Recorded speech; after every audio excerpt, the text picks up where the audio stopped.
नमस्कार विद्यार्थी मित्रांनो, पोस्ट ऑफिस भरती पाठीमागे पण तुम्हाला सांगितलं होतं तुमच्या चुका शक्यतो टाळा. पण आता तुमचं सिलेक्शन झालंय, डॉक्युमेंट व्हेरिफिकेशनची प्रोसेस आहे, लेट अस कन्सिडर असं समजा.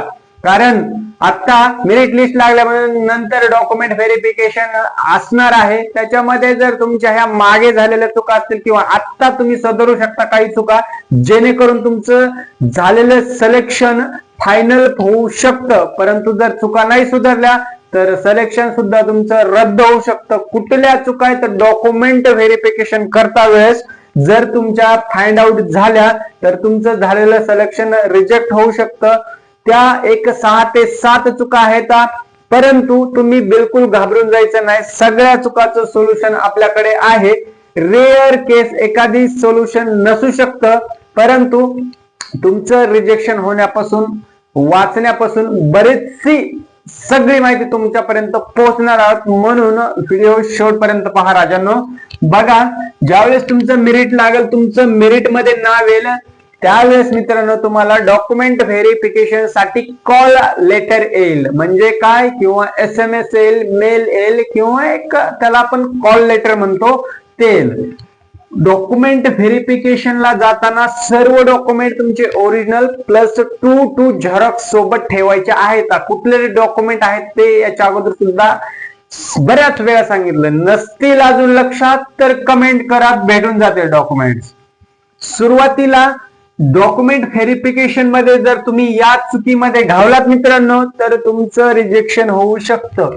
चुकीची माहिती भरलेला फॉर्म, ऍप्लिकेशन फॉर्म असेल, त्याच्यामध्ये नाव ऍज पर मार्कशीट नसेल, तर जन्मतारीख मिसमॅच असेल आणि कॅटेगरी चुकीची निवडलेली असेल. आता म्हणाल मग ह्या आमच्या चुका तर पाठीमागे झाल्यात, मग आता याच्यावर सोल्युशन काय राजांनो?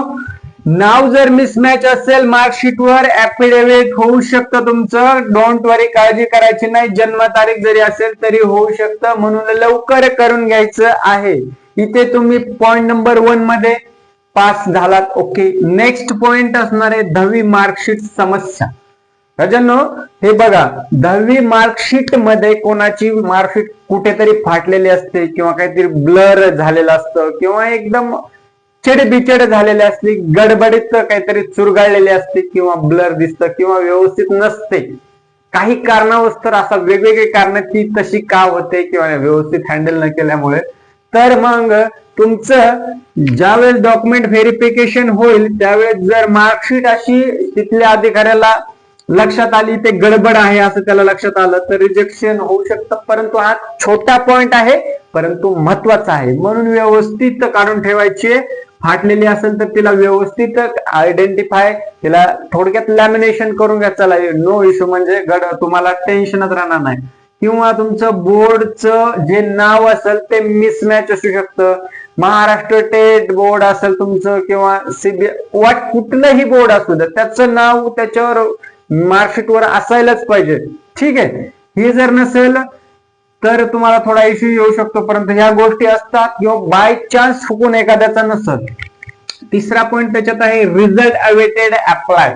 म्हणजे काय, आता तुम्ही जस्ट नुकतीच 10वी पास आउट झालेला मित्रांनो, आणि तुमचा रिझल्ट यायचा बाकी, आणि तुम्ही फॉर्म भरलेला आहे. अशा कंडिशन या भरतीला तर माझ्या मते असं कोणाचं झालेलं नसेल, कारण अजून 10वीच्या एक्झाम चालू झालेल्या नाहीयेत. परंतु तरी सुद्धा इन रेअर केस मध्ये कोणी नंतर एक्झाम दिलेला असेल XYZ त्याची वेगळ्या कॅटेगरीनुसार, तर इथे थोडासा इश्यू येऊ शकतो. परंतु इथे 99% विद्यार्थ्यांना कोणाला इश्यू येत नाही, कारण की बऱ्यापैकी पास आउट झालेल्यांनीच फॉर्म भरलेले.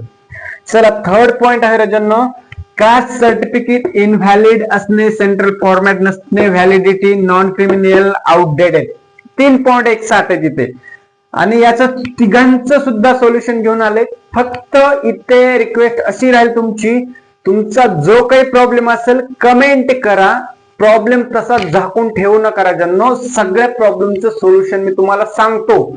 एखादा रिअर केस मध्ये प्रॉब्लेम असू शकतो ज्याचं की आता वेळ निघून गेलेली असेल, त्याचं सोल्युशन निघू शकत नाही, आणि हे प्रॅक्टिकल आहे, आपल्याला ते कन्सिडर करूनच चालावे लागेल. म्हणून तुमचा प्रॉब्लेम असू द्या, मला कमेंट करा, त्याचं सोल्युशन 100% सांगतो. तर चला पॉइंट वरती येऊया. कास्ट सर्टिफिकेट व्हॅलिड असणे. ज्या विद्यार्थ्यांनी कास्ट मधून फॉर्म भरलेला आहे किंवा कॅटेगरी मधून असेल तर त्यांचं सेंट्रल फॉर्मॅट असायला हवा. काही विद्यार्थ्यांचे महाराष्ट्र लेवलचे फॉर्मॅट असतात, पण इथं सेंट्रलचा लागेल. महाराष्ट्राचं आणि सेंट्रलचं याच्यामध्ये थोडासा फरक असतो, परंतु ऑफिशियल नोटिफिकेशन एकदा वाचून घ्या. हा पॉइंट मध्ये थोडासा कॉम्प्लिकेट आहे. सेंट्रलचं लागणार की महाराष्ट्राचं लागणार मित्रांनो, ठीक आहे. म्हणून तुमच्या नजदीकच्या गावातल्या पोस्ट ऑफिसला किंवा संबंधित अधिकाऱ्याशी एकदा सविस्तर चर्चा करून घ्या. आणि याच्याबद्दल मी सुद्धा अजून डिटेल सगळी माहिती काढून तुम्हाला एक आपल्या चॅनलवरती पोस्ट सोडेल, त्याद्वारे पहा. दुसरं आहे validity non criminal outdated. Validity नसणं कास्ट सर्टिफिकेटचं. तुम्ही डॉक्युमेंट व्हेरिफिकेशनला जाताल की तिथल्या अधिकाऱ्याला दाखवलं हे माझं कास्टचं व्हॅलिडिटी म्हणजे कास्ट सर्टिफिकेट. अधिकारी काय करेल, व्हॅलिडिटी चेक करेल, तीच कास्ट आहे का ते चेक करेल, ते कुठलं आहे ते चेक करेल. जर तुमचं व्हॅलिडिटी इनव्हॅलिड असेल, आउटडेटेड असेल, तर तुमचं रिजेक्शन पक्का आहे ना राजांनो. म्हणून अजून वेळ गेली नाही. आउटडेटेड असेल तर लगेच कास्ट व्हॅलिडिटी काढायची आहे. आणि कुठे काढायची, नजदीकच्या सेतू केंद्रावर किंवा इंटरनेट कॅफेवर किंवा आसपास तुम्हाला लगेच ऑनलाईन सेवा प्रोव्हाइड करणारे बरेचसे स्टोर तिथे जाऊन काढायची. तहसील मध्ये सुद्धा तुम्ही काढू शकता.